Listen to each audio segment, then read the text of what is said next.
Hey, Evan. Okay. We're live on StreamYard, and in 5, we'll be live on the broadcast. Here we go. What are you 5, saying? 4, 3, 2. Hello, and welcome back. It's us. We're back. Welcome back to the Lifestyle with Love with your girls, Chris and Vic. I'm Chris. I'm Vic.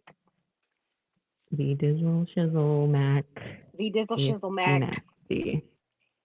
If you nasty. And what? Hey y'all. So this is what we call an experiment, okay? This is what we're doing. Absolutely. Yes. We've got new settings and new opportunities, and we're taking advantage of everything that we possibly can because look, shit ain't free out here. Okay. And it's not easy to do what we do. So be thankful and grateful for us. And here we are. We're just gonna, kind of catch up because it's been a minute. I'm sorry you can't see my entire beautiful face. Sorry about that. But I'm gonna pull up mask mandate. Shout out to the East. Yeah. Shout out to the East Las Vegas Library for taking us in and stalking me outside so that I cannot take my mask off. Where's the East Las Vegas Library? Is this the old Sunrise Library? Is that the same thing? East Las Vegas Library is on. I was like, what happened to Sunrise Bonanza? Library? No, it's on Bonanza and 28th Street. Oh, word! We're gonna swap me, huh? Yeah, by the little nursery. I don't know what used to be over here, but the neighborhood is familiar, and yet it's not. There's a Mariana's. Oh yes. Mariana's. Isn't there Mariana's over there? Yes, exactly. Yes. Hey, they got some bomb ass tres leches cake. Hey. I cannot wait. Let me tell you something. I cannot wait to come back to Vegas and get some bomb ass tacos. Tacos is your thing? I fucking love tacos. And they ain't got good tacos? Dude, no. New Orleans can do a lot of things. So I'm actually on the quest for the best tacos in southern Louisiana. So far, yeah. So I've been to a few different places. So far, the best tacos I've had were in Baton Rouge. So I have a lot of exploring to do. And I've seen a couple taco trucks, those are the best ones. So yes. Okay, I feel like you should make a whole broadcast journey out of this. I feel like you should, go and every time you eat a taco, just record it and give your true, honest opinion. Yeah. Being from the West Coast. Because I want to know. Damn. Yeah. I mean, there's like the homemade where are the tacos. Hispanic people out there? Oh, they out here. They out here sitting in front of Home Depot. But I'm sorry.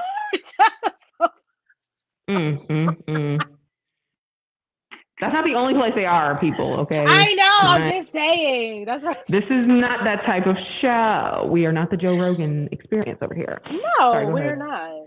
But hey, we're gonna get some jokes. What kind of Hispanic is it? Sorry. What you mean? What kind of Hispanic? Because are they Mexican? You know what? Mexican. Maybe they are. I don't know, but I know that like New Orleans. I mean, I'm outside of New Orleans, but I know like there's a huge Honduran population, which is not Mexican by far, but there's a huge Honduran, but a lot of them tend to look black. That's the thing about like Hispanic folks, either like white, black, or they look Hispanic, so sometimes you just don't know who the hell you be talking to. But yeah, I've seen some Hispanic people, of course, just at the store, and like where I'm at now, a lot of people are moving from the city like to where I'm at because you just get more bang for your buck. Like New Orleans is incredibly expensive to live in. Right. Yes. And the flooding and things of that nature. So, I mean, that kind of happens everywhere. But anyways, yes, on the quest for the best tacos. And maybe I should make a thing out of it. I mean, and of course, it's just my taste. Because, you have your home tacos, what I like to call like the hood tacos. Just ground beef, a little seasoned packet, tomatoes, cheese, salsa, sour cream. But I need some like, I love Roberto's, and I know a lot of people don't, but I fucking love Roberto's. Roberto's. I like Roberto's if I'm sitting there and eating it. When I take it home, it's never that good. Oh, because it's kind of greasy, so your shell and stuff like that's gonna like fall apart. A lot of stuff is not the same once you take it home, but I just. But even just like the, like the cheese melted, it's just, like they be trying to be fast in there instead of like leaving it on the grill a little longer. Like that's cool. Like I want my cheese melted, but Yeah, and tacos El Gordo. Ooh, those tacos are so good. Have you been to Tacos El Gordo? Last time, yeah, girl, we've been there before. Oh, the one I was on the Last time I was strip. in there, it was oh yeah, but also the one on the north side. But the last time I was in there by myself, and all I wanted was fucking carne asada fries. That's all I wanted, and the line was outrageous, and it wasn't moving, and it was like you had to, those windows. They say certain things above them, but Yeah, you see people ordering all kinds of stuff from every window. So I just figured just stand in a line. But of course, I'm standing in the line of the new motherfucker who ain't got no speed, who don't know what's what, who's not quick, who's like, taco, okay, and then this. And so my line was not moving. And well, when's the last by the time time you I were got there? up, the guy was like, it could have been 3 months ago. Because they have a drive-through, which is ridiculously slow and long. Yeah, but that actually doesn't make sense. And I tried to go to the drive-through, and I almost got into a fight because the way that the drive-through is, it blocks the parking for people coming out. It does. And so if you don't stop with enough space to let somebody out, stuck. And then, hey, Etchy. Etchy, what's up? And then, somebody was trying to turn around and get in the line, and I was coming up, and it was bad. It was bad. So I had to listen. That is the shit park my that car and go inside. Yes, and that is the shit that will really get a motherfucker killed. And it's kind of sad to say. So we need elevator etiquette, and we need like line etiquette, drive-through etiquette, or just parking etiquette. I don't know. Well, it was the way that it was set up. Like, why do you put a drive-through here with parking lot behind it, and we only have just so much room to make our way? There's that Denny's right there, girl. I say that there about ain't nobody out here monitoring this. Yeah, I say that about a lot of places like out here because I feel like out here, I feel like a lot of places are like close to the street. So the lines will be it's like it's really hard to travel in the right lane out here or to drive in the right lane on the regular street because of the restaurants or the fast food places, whatever. A lot of times the lines are like out in the street. Like all the chicken places, and all the time. Popeyes, a lot of these places here, King's. they don't even open their dining rooms anymore. Oh, really? So you can't even bypass the drive going inside, which is something I would do at Starbucks or something. But now they don't even open the dining room because they don't have enough workers. So really, the person that's taking order is also dipping the fries and flipping a burger, taking your money, making the drink. Okay, so I live like in a commuting ass state, okay? And my drive, I can't even get into this. But what I want to know is if ain't nobody working, where the fuck is everybody going? That's what I'm trying to say. And where why is there so much fucking traffic? And everybody got money. Bitch. And everybody got money. And I know that the benefits in Nevada have been cut off, okay?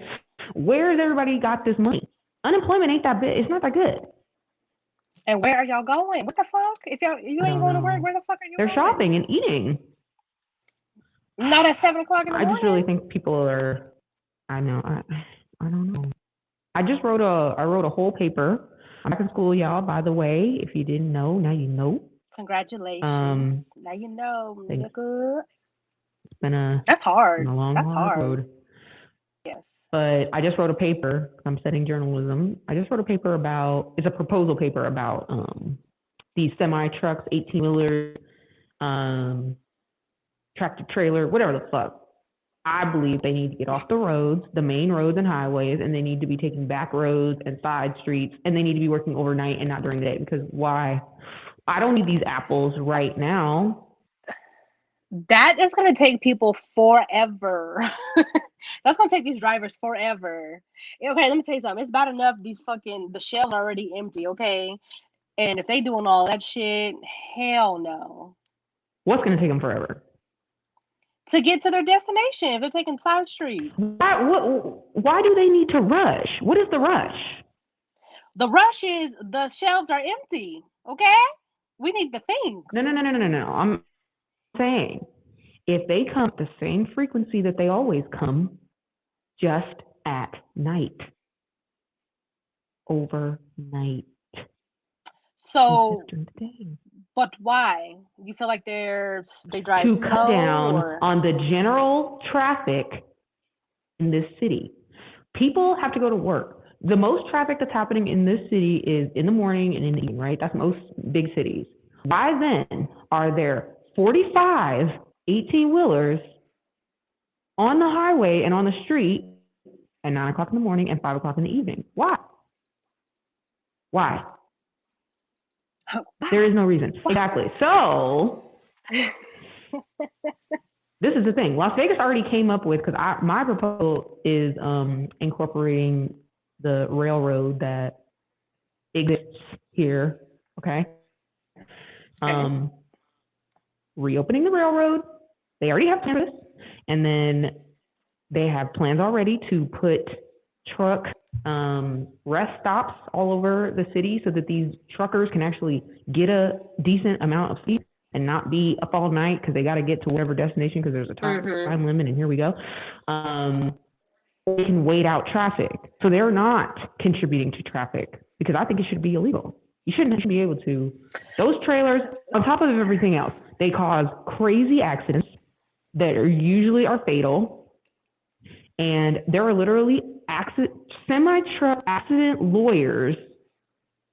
That's all they do. Wow. And if there's a semi-truck accident lawyer, that means it's happening at such a great rate that's all they need to focus on. And people are dying. Yeah, I mean, I'm definitely not trying to. I guess where I'm at, I mean, compared to what I've seen in Vegas, like traffic here is so fucking absurd. And yesterday, I mean, I see 18-wheelers all the time, morning, night, all the time. Yeah. And them motherfuckers but they be driving, they be rolling. They be driving, right? Yeah, they be They don't have rolling. No caution really. They just be switching lanes. No, they do have caution, but there was like yesterday I was a little concerned because out here, like a lot of when you get like on the interstate and stuff, it's like 2 lanes. And so the left lane is for people who are driving fast and the right lane is for people who are driving slower. So they're typically in the right lane, but last night, matter of fact, I saw there was 2 like in the right lane, and the one got over. I was trying to get over in front of another one in the right lane, and I was like, I was concerned because I was behind them, and I was like, hold on, 3 big ass trucks, and you don't have enough space. I was just very, because have you ever heard an accident happen like right around you? Yeah. That shit is scary as fuck because you're like, cars do all kinds of things. Right. So imagine big ass trucks. So I was like, I kind of started to keep my distance because I was like, I don't know what the fuck is about to happen because they're so fucking big. Like, I know. And that's the other part of it. Like, their driving affects our driving, and it affects our fear while we're driving, which shouldn't be. Yeah. I mean, driving is already dangerous enough. Right. Now you add these phones on, you add phones, people be on their phones and all that type of stuff, whatever. But I'm like, bitch, I could barely drive a fucking car. What the fuck I look like getting behind a fucking 18-wheeler? Right. So the other thing was these 18-wheelers are also tearing up the roads. Now I finally figured out how potholes are created. It's because of these Okay. large trucks, because the concrete is not made to handle the weight, and they overweight these trucks because they're trying to get as much out as possible. So they crack the concrete, and then other cars drive over it, and here with the heat on top of it, it melts or whatever. And so then these holes they end up just cracking off and breaking off at different points because of the weight. And so that's another thing. It's like, I don't think that they should be on they shouldn't be in like suburban neighborhoods. I mean, I understand, like, you got to go to the grocery store, but if it was happening overnight, Yeah. I'm just saying. Yeah, and there's Just my definitely different. I proposal. mean, It's my proposal in life. yeah. Well, and some people will drive like straight through. Like last night, I was at the gas station. I made a stop by the gas station, and there was this guy who had been some fishing shit he had done. And I guess me being out like in the country, a lot of people do like a lot of sportsman activities and stuff. So he was like, "Oh, I just drove 20 hours straight."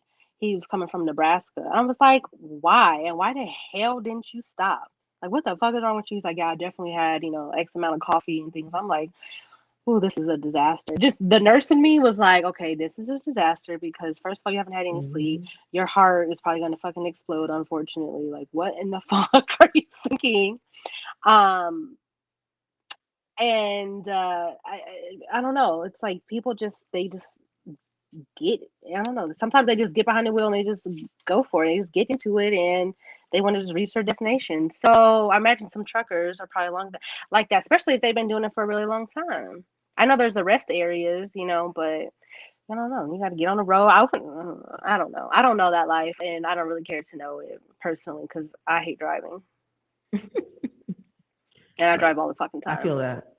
Anyways, so. And that was the reason why for a long time, living in New York, I was fine with it because like, at least I don't have to drive nowhere.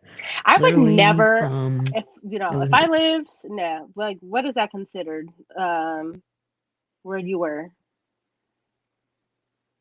Like New York City, vicinity. I wouldn't own a fucking car for shit. Hell no. Oh no, it's terrible. There's no parking. The city's not even made for cars, really. And in LA, I preferred to ride my bike if I could. Yeah. I wasn't crossing the city, but they're trying to make Vegas more of a bike city as well. That's part of their plans to upgrade the city as well. But because it's getting there, it's getting to the point where it's like I'm trying to ride a bike or I don't know, what do you call those things? A scooter. What'd you do if you saw somebody on a bike on a freeway? Have you seen somebody on a bike on the freeway? I don't know if I've seen that. I've seen someone on the off ramp though, so yeah. But so that they was on the freeway.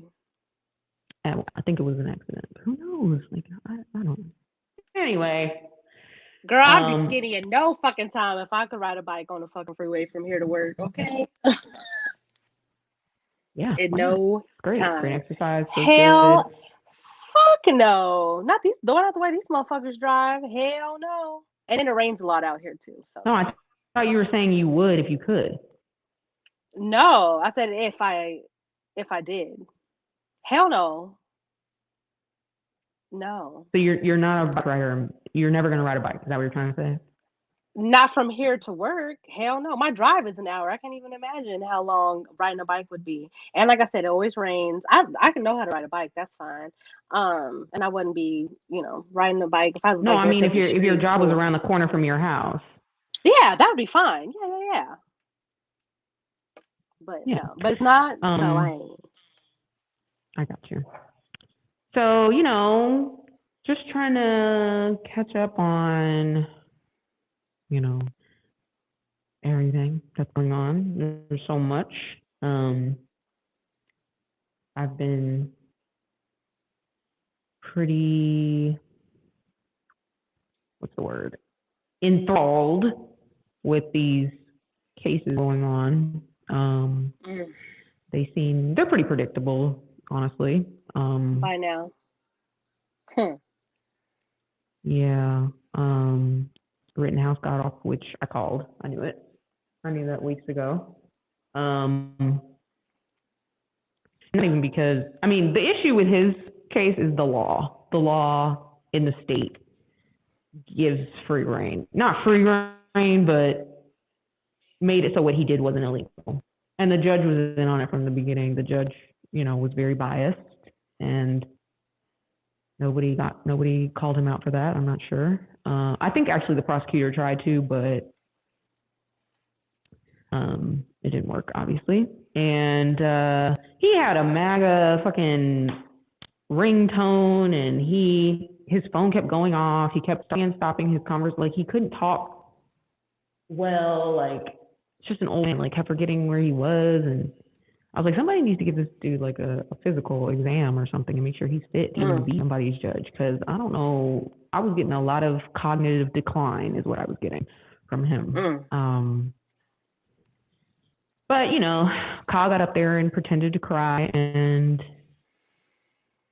now I know that even if the tears aren't real, the fake white tears work as well. So just remember, basically, after all of it was over, his lawyer was like, I think we would all be better off if we just minded our own business more. And it was like, damn, you probably should tell that to your client. I mean, maybe he did, but then they had an interview in the car after the verdict, and he was just like, Kyle Rittenhouse was literally just like, the jury reached correct verdict. I'm glad they reached the correct verdict because I didn't do anything wrong. And, we got through the journey. This was the hardest part. And I was like, that was the hardest part for you? Like, do you not have remorse? Okay. Like, I mean, of course you there was don't, no remorse. Because it's like, maybe what you did was legal, but it was not moral. And you could have just taken an ass whooping instead of shooting somebody. But I mean, first of all, why the fuck were you even there? Exactly. Your mom should be getting charged for bringing a minor across state lines with an illegal firearm, but we ain't gonna get into that. You left alive. Because she should definitely be arrested. Girl, first of all, that lady, yeah. I mean, you guys can't hear, so that's why. His mom is like, I think she's 38 years old. She is. My phone wasn't charged enough. Sorry. Oh, her phone was not charged enough. And now, I mean, it's in, but it's hot and it's on the grid. Okay, so you're not coming back into the live. So you can exit. I just wanted to make sure it was working, and then it's working. Thanks, guys. Well, no, you don't have to save it. Whatever. Just Sorry, I interrupted. What were you saying?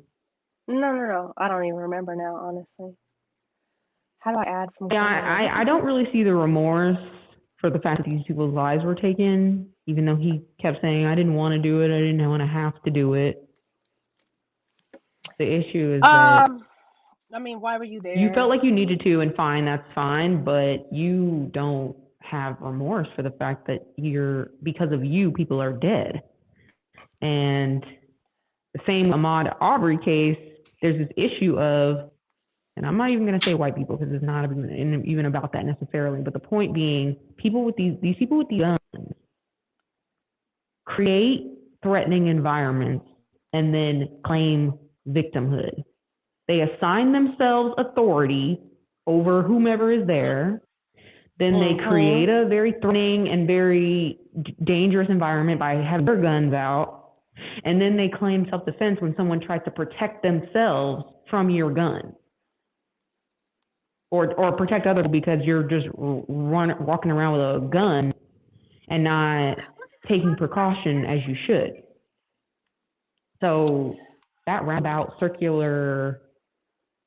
jerk reasoning for the defense shit is what's really. But Kyle Rittenhouse didn't even kill any black folks, right? No black people were killed, and not, because otherwise there would be unrest in the streets. Mm-hmm. There were some protests, but there was no unrest. I don't know what's going to happen with Ahmaud Arbery. I do think these guys are going to get convicted just because that idiot got up on the stand and tried to not represent himself, but he tried to go up and, tell his side of the story. And These are uneducated hick Yeah, people who carry self-defense. around guns for fun. And he got up there and the prosecutor literally just obliterated everything he had ever said. And basically got him to admit that Ahmaud Arbery didn't do anything except run away from you. But you killed him. He didn't speak when you spoke to him. He didn't stop when you asked him to. All he did was run. And you felt threatened by him running. You put yourself in a position of him running towards you so that you could call it threatening. Then you shoot when he tries to take a gun from you because you're aiming it at him. Then you shoot him, and now it's self-defense because y'all were struggling. But Ahmaud's not here to say I was struggling with him because he was pointing a gun at me and I was trying to not get shot. I mean, that definitely reminds me a lot of Trayvon Martin and George Zimmerman. You know, yep. you were told to mind your fucking business, pretty much. You know, that's not for you to worry about, and you still fucking did it. And I mean, who's to say that? And not even who's to say it's like why, you know, Trayvon Martin was practicing self-defense and got fucking killed. Like that doesn't no. And another thing too, and I see a lot of people talk about it, like with you know, there's a rapper in Memphis, Young Dolph, that was just murdered. And oh man, it's like why and it's like why I'm not saying I wish death upon anybody, but like why are y'all not taking out certain motherfucking people is what I want to know. I'm just saying. Right. I'm just saying. That's not my lifestyle. The sad part is that these people feel like America is so dangerous that they need guns, but y'all are the ones creating the danger by having the guns. Like it's so, it's almost laughable. Like if it wasn't real life, it would just be a comedy because it's like, really, you guys create the danger. I mean, I don't want to go back to slavery because I could, but I don't need to. Y'all create the danger and then cry victim. I don't understand how, and the justice system gives you a pass if you're white. The white justice system, sorry. Because they know that it will. Yes. We're dealing with archaic laws that were created in slavery to ensure that slavery kept going. But let's just keep using the law. Let's just keep using the Constitution as, you know, we should be doing. But that's all I got. Mind blower. Just a heavy sigh. I mean, it is, and then it's not, because it's just, it's fucked up to say like, oh, we should be used to this by now, because we really shouldn't be. But it's just what, you know, things have shown us. History has shown us. But I do think that those men will be convicted, because I think that they know that if not, they're hell to fucking pay. Absolutely. Yes, and there will be. Because now all those people went up there and put their addresses out there on the stand, because they hauled up all kinds of not lawyers, but neighbors, you know, just to create this is a nice neighborhood and there were things happening, whatever.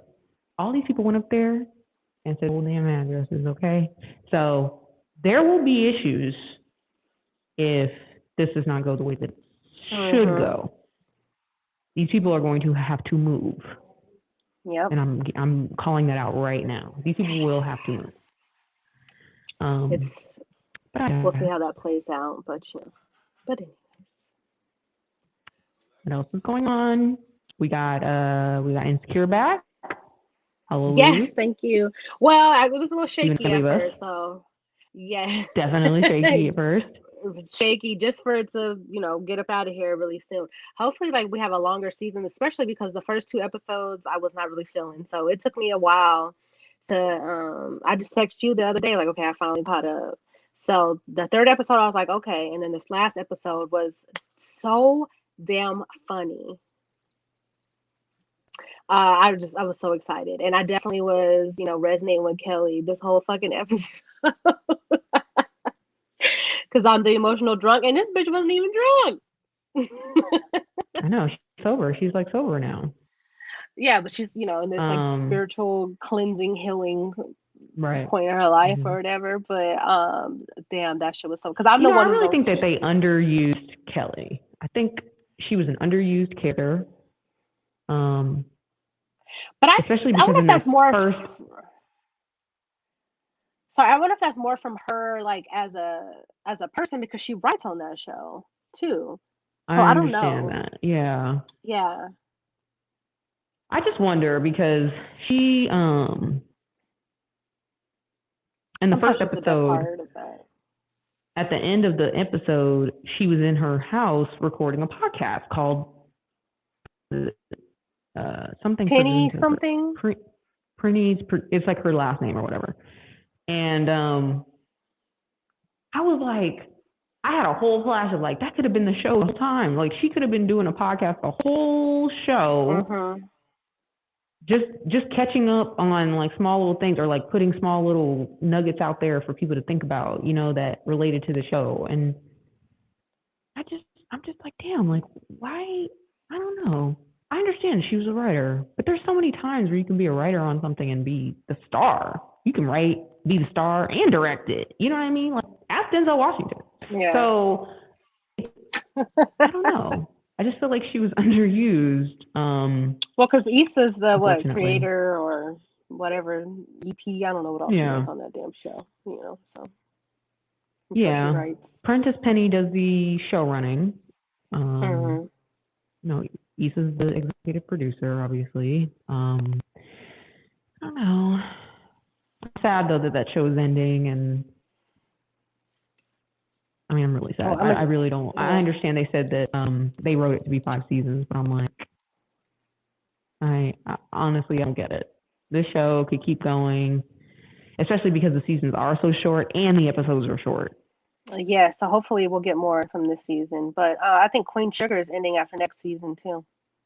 Oh my god, I know. Oh my god, Queen Sugar. Yeah, I did not watch this season yet. Okay, I didn't watch it yet. It's a good one to binge. Yeah, I'm gonna binge it. So it's easy to do that now too because I don't have cable. Right. So I don't feel like it's better that way. I'll be honest. Sometimes it's better than waiting a week. Yeah, no, I can just watch it all at once. So, but you have to be careful because people like to spoil things online. So, which I've been staying off of. I haven't really been that active on social media the last like 2 months. So I definitely had like a little deactivation period last month. That was nice. I figured you were just gonna keep it going. Probably why I never re-followed you. I figured you were just off because you were happy. No. Like I know plenty of people who love not being on social media and don't come back to it. No, I mean, like most people like you were happier without it. Yeah, I mean, I don't really go on there like a whole lot. I'll post something and kind of like dip off, and I'll hit a few things, hit a few likes, and kind of dip off. So, yeah, that I don't. There might be another one. Good for you, girl. I admire that. I wish I could do that. I wish there was a way. Why do you feel like you can't? There was a desire. You don't have the desire. If you have the desire, then yeah. I have FOMO in real life, and I just love it. I'm addicted to Instagram, and I know that. And I just want to know what's going on. I always want to know what's going on. I want to know what people are doing all the time. And that is my. I will say being off of Facebook. I was off of Facebook and Instagram, and I don't have Snapchat anymore. So when I was off of Facebook, I came back. I found out that someone had passed that I used to work with. I was like, "What the fuck?" And that's so sad. Like that's how we find things out, Yeah. Yeah. It's kind of like, well, what did people do before? I mean, because she wasn't like, her and I were not like buddy, but of course, like when I saw her at work, we would talk and all these things, whatever. So, I knew some things about her, and it doesn't even think, okay, what do people do? What did people do beforehand? When there was no social media and you weren't really necessarily like super like buddy with somebody, you just found out like years later, like, oh, whatever happened to such and such? No. Well, people used to read the newspapers, and there's always obituaries in the newspaper, so that's one way people find out. Another way is you actually just call people on the phone and like let people know. Well, that's what but that's what I'm saying. Like I wasn't really, and to be fair, I mean, she was in Vegas and I'm not there anymore. So if I was still in Vegas, then I would have known. But yeah, that's just sad. It's terrible. Yeah. I feel like I have to write a media paper actually about how much media I take in, and actually I did ask for it to be postponed just because of all of the fucking grief that I'm dealing with. But I realized I always have used, first of all, I've always loved media since I was a freaking kid. Okay, like Talk Boy, Tamagotchi, like growing up in the 90s, we had the best movies, the best video games, the best music. So I've always been addicted to media. Yeah, I've always loved media. I've always been very invested in media. So that would be a hard thing to just turn off. Also, I feel like recently I'm usually using media for escapism, but I've actually been using it for that. Like I've been using it to turn my brain off because there's so much happening that I can't. Need a distraction. It's just too sad. Sit around just being sad all day, like thinking about it. So I'm like, let me turn this. Unfortunately, what I use to get myself out of it is not uplifting, lighthearted stuff. Obviously, it's murder and see, and I felt the opposite because I just felt like shit.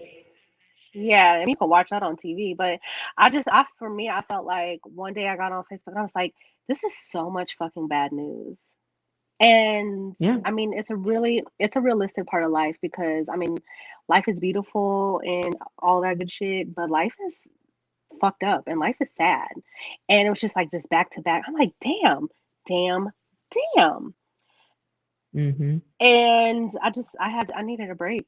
Damn, this is so much fucking bad news, you know? But then it's like, then you come back to it and it's really, you just see nothing but bad news when you come back because then you're catching up on things that happened while you were gone, you know? And it's just, I mean, the world keeps spinning. Connection's a little choppy. Oh, I am? Yeah. Oh, okay. Your connection's a little spotty, but yes, exactly.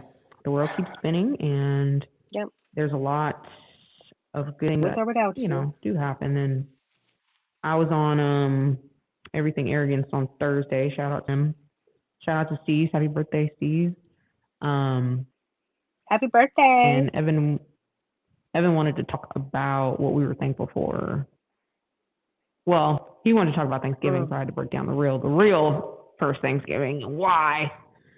Kind of a fucked up holiday, but we've Americanized it and now it's commercialized and everybody loves it for different reasons. But let's go.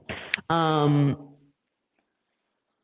didn't really know what to say I was thankful for. It took a minute. I just kind of had to be like, I'm just thankful for the people who are still here, who are still alive, who are still thriving, who are still making the world a great place, who are still like in my life. You know, I told them, I was like, I'm thankful for you guys. I'm thankful for like being here and still being alive because I really feel like it could be any of us any day. And it can. Yeah. And so I really just unfortunately. I'm trying to stay grateful. Because I feel like that's the only way to really kind of pull out I don't know. I guess it's one of the best ways to come out of grief or to heal yourself is just to be mindful of all the things that are great in your life and you have still, you know, my uncle passed, which means my cousins lost their dad, and I don't know the fuck how that feels. And one day I will know how it feels, and I don't want it to happen anytime soon. But, you know, just the profoundness of it all. Yeah. So I feel like gratitude. Even though I don't really feel it a lot of the time. Right. You know, something I've been trying to practice, and it's hard because I just like sadness and anger for some reason. I don't know why they just kind of seem, I don't know if it's a stronger emotion or it's just easier to focus on like the negativity than it, like I feel like it's harder to be happy. It's so much easier to be sad and upset. Um, and I don't know why that is, but yeah, it takes a lot of work, I feel like, to be happy. So you will find what you're looking for. So if you're looking for things to be upset about, you will be upset. If you look for things to be Mm-hmm. happy about and grateful for, beautiful things, you will find that, you know.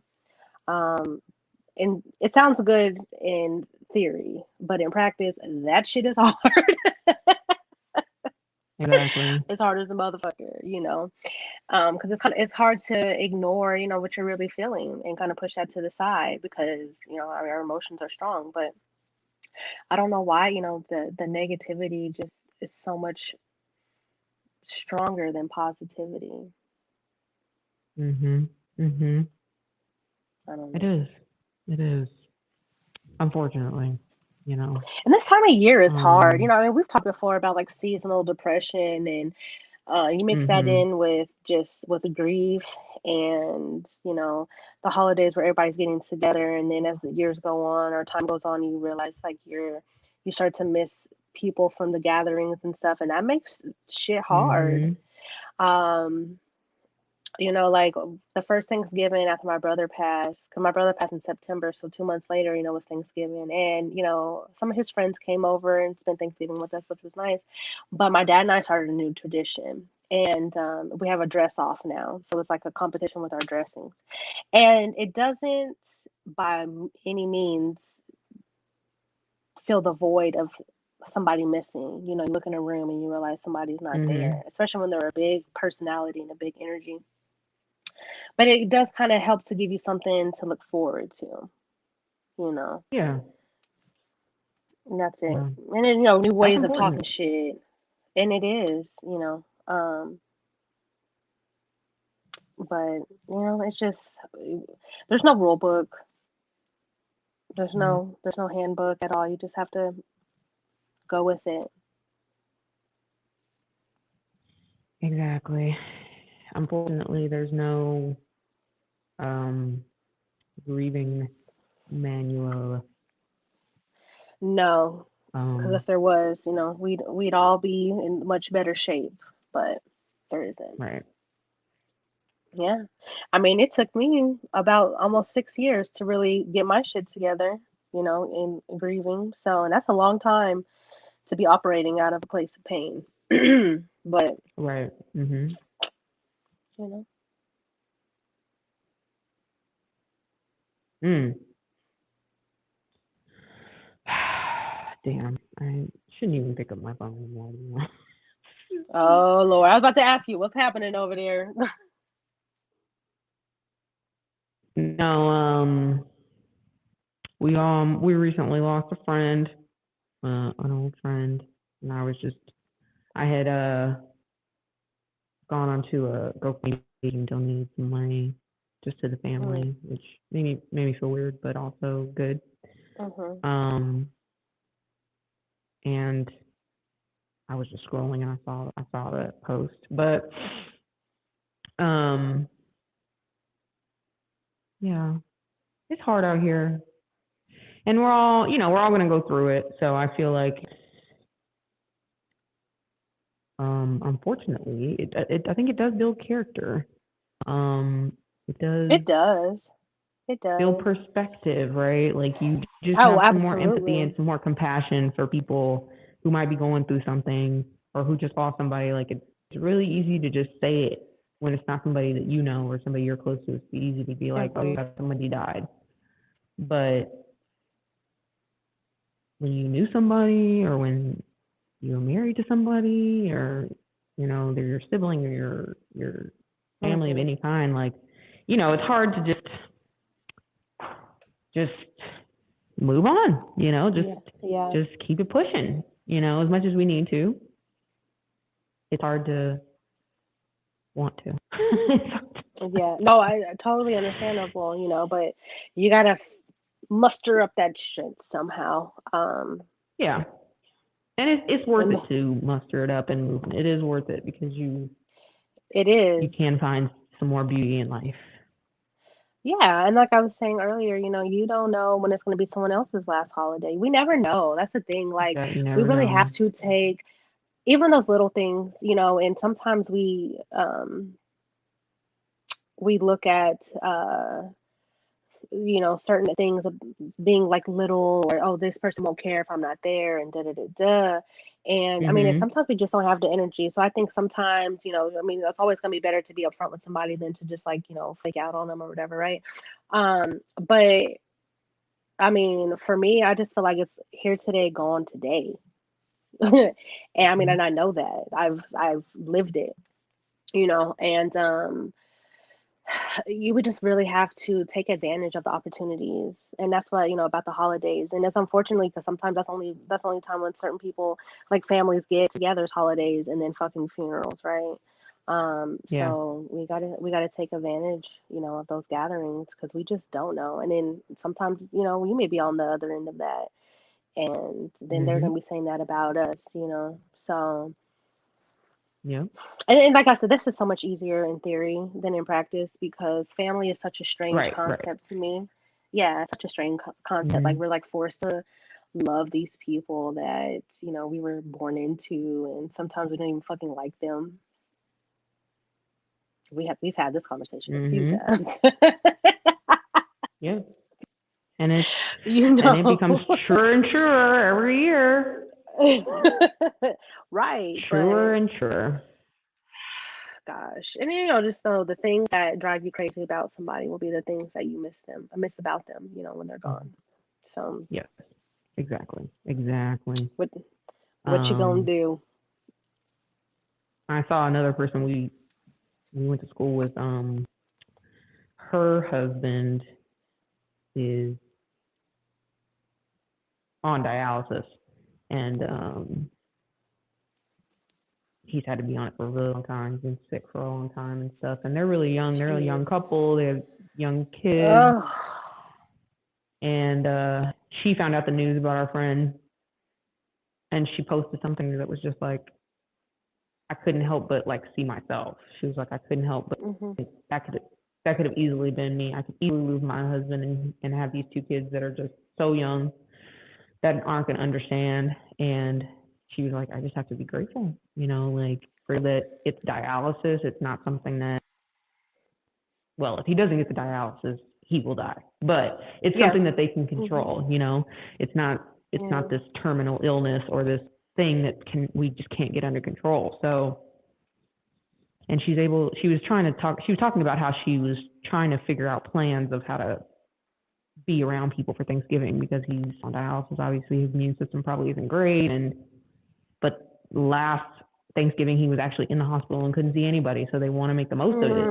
But it's like with caution. But, and she hears this news about somebody we all grew up with. And it's like, oh my God, like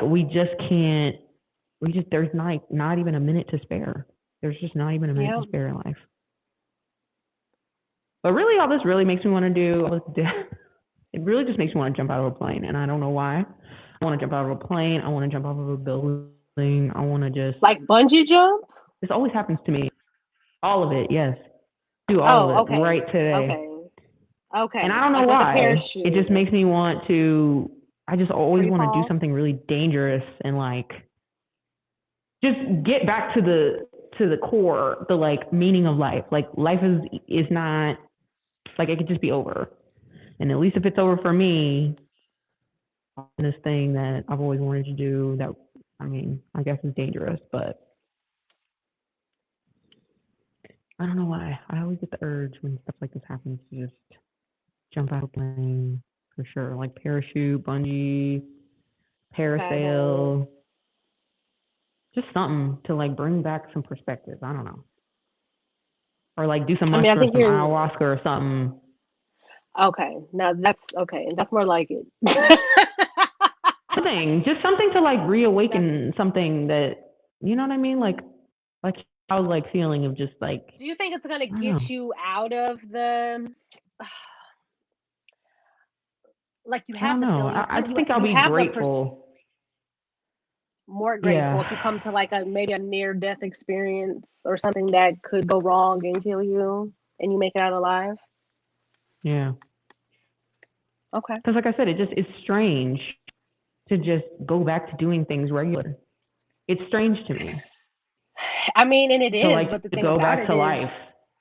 yeah, but I mean, the world keeps fucking spinning. It's gonna do that with or without you. I know, and that's why. Yeah. Yeah. Yeah. I just mean in terms of the monotony of life, you know, like the thing that I hate anyway. And so when things like this happen, it's hard to just keep chugging along in the.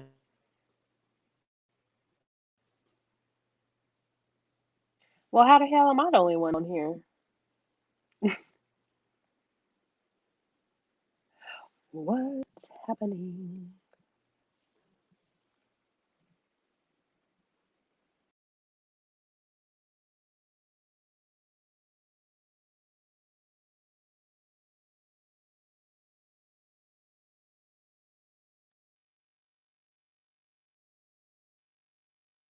Hold up.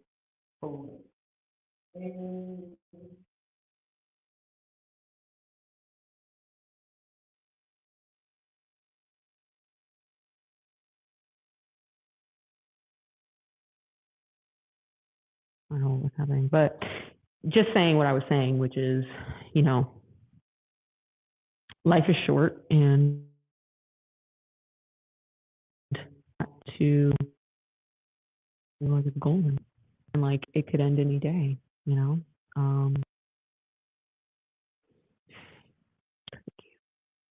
But anyway, not to leave it on a sad note, but since I'm here by myself, I will say thank you. Thank you to you guys for joining us, bringing us back to life.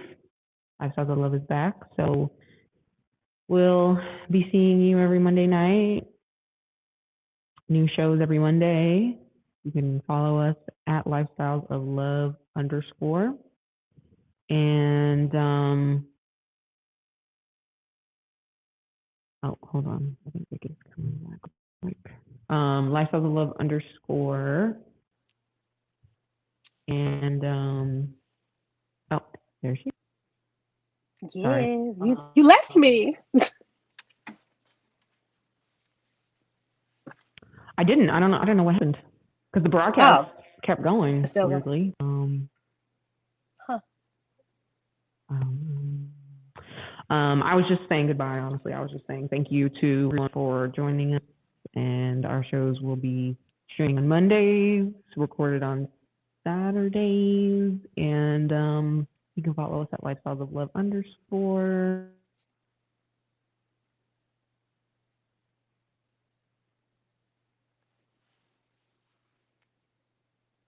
I'm cut out here. I can't hear you, just for the record. You're frozen.